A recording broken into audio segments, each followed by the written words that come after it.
నమస్కారం. రత్నలహరి ఛానల్కు స్వాగతం, సుస్వాగతం. నేను మీ లతని. ఈరోజు హనుమాన్ జయంతి. హనుమాన్ జయంతి ఎందుకు జరుపుకుంటారు? నవతరానికి గుణపాఠం చెప్పిన అమ్మమ్మ కథ. భక్తి, ధైర్యం, వినయానికి ప్రతీక హనుమంతుడు. ఈరోజు హనుమాన్ జయంతి. ఇళ్లలో దీపాలు వెలుగుతున్నాయి. తులసి కోట్ల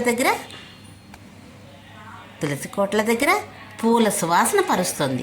గుడుల్లో జై శ్రీరామ్ నామం మార్మోగుతోంది. అదే సమయంలో ఒక ఇంటి ఆవరణలో అమ్మమ్మ కూర్చుంది. చుట్టూ పిల్లలు చేరి ప్రశ్నలు అడగడం ప్రారంభించారు. అమ్మమ్మ, ఈరోజే హనుమాన్ జయంతి కదా, ఎందుకు జరుపుకుంటారు అని చిన్న మనవడు అడిగాడు. అమ్మమ్మ చిరునవ్వుతో దీపం వెలుగులో ఇలా చెప్పింది. హనుమాన్ జయంతి అంటే కేవలం పండుగ కాదు బాబు, ఇది మన జీవితంలో మంచి గుణాలను గుర్తు చేసే రోజు. ముఖ్యంగా మన నవతరం పిల్లలు ఆయన జీవితం నుంచి నేర్చుకోవాల్సింది చాలా ఉంది. హనుమంతుడు అంటే కేవలం బలం కాదు, ఆయన రాముని పరమభక్తుడు, సేవకు జీవితం అంకితం చేసిన మహానుభావుడు. హనుమంతుడిలో భయం లేని ధైర్యం, అపారమైన బుద్ధి, అచంచలమైన భక్తి, గర్వం లేని వినయం, ఇవన్నీ కలిసిన గొప్ప గుణాలు ఉన్నాయని అమ్మమ్మ వివరించింది. రాముని ఆజ్ఞతో సీతమ్మను వెతకడానికి హనుమంతుడు సముద్రం దాటాడు. మార్గంలో మైనాకుడు సహాయం చేశాడు. సురస పరీక్ష పెట్టింది, లంకిని అడ్డుకుంది. అయినా హనుమంతుడు ప్రతి పరిస్థితిని తన బుద్ధి, ధైర్యంతో అధిగమించాడు. అందుకే ఆయన కేవలం శక్తివంతుడు కాదు, బుద్ధిమంతుడు కూడా అని అమ్మమ్మ చెప్పింది.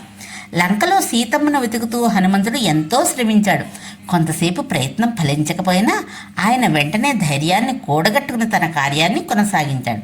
ప్రయత్నం ఆపకపోతేనే విజయం వస్తుందని ఈ సంఘటన చెబుతుందని అమ్మమ్మ వివరించింది. సీతమ్మను చూసిన తర్వాత హనుమంతుడు ఆమెకు ధైర్యం ఇచ్చే మాటలు చెప్పాడు. రాముడు తప్పకుండా వచ్చి రక్షిస్తాడని భరోసా కలిగించాడు. ఇదే నిజమైన శక్తి అని, ఇతరుల మనసులో ధైర్యం నింపడమే గొప్పతనమని అమ్మమ్మ చెప్పింది. లంకలో కార్యాన్ని పూర్తి చేసిన తర్వాత కూడా హనుమంతుడు గర్వపడలేదు. తన విజయాన్ని రాముని కృపగా భావించాడు. నిజమైన గొప్పతనం అంటే గర్వం కాదు, వినయం అని ఆమె చెప్పింది. చివరగా అమ్మమ్మ పిల్లలతో ఇలా చెప్పింది. హనుమంతుడిని పూజించడం అంటే ఆయన గుణాలను మన జీవితంలో తీసుకోవడం, భయం లేకుండా జీవించడం, నిజం కోసం నిలబడడం, సహాయం చేయడం, గర్వం లేకుండా ఉండడం, ప్రయత్నం ఆపకుండా ముందుకు సాగడం, ఇవే నిజమైన పాఠాలు. చిన్నవాడు మెల్లిగా అడిగాడు, మనం కూడా హనుమంతుడిగా మారగలమా? అమ్మమ్మ చిరునవ్వుతో చెప్పింది, అవును బాబు, ఈ రోజు నుంచి ప్రతి మంచి పని హనుమంతుని గుణానికి ఒక అడుగు. బయట గుడిగంటలు మోగాయి. జై శ్రీరామ్, జై హనుమాన్ నాదం గాలిలో కలిసిపోయింది. ఈ హనుమాన్ జయంతి కథ అక్కడే ముగిసింది కాదు, పిల్లల మనసుల్లో ఒక కొత్త ఆలోచనగా ప్రారంభమైంది. రచన తేరాల రాజేంద్ర ప్రసాద్ గుప్తా.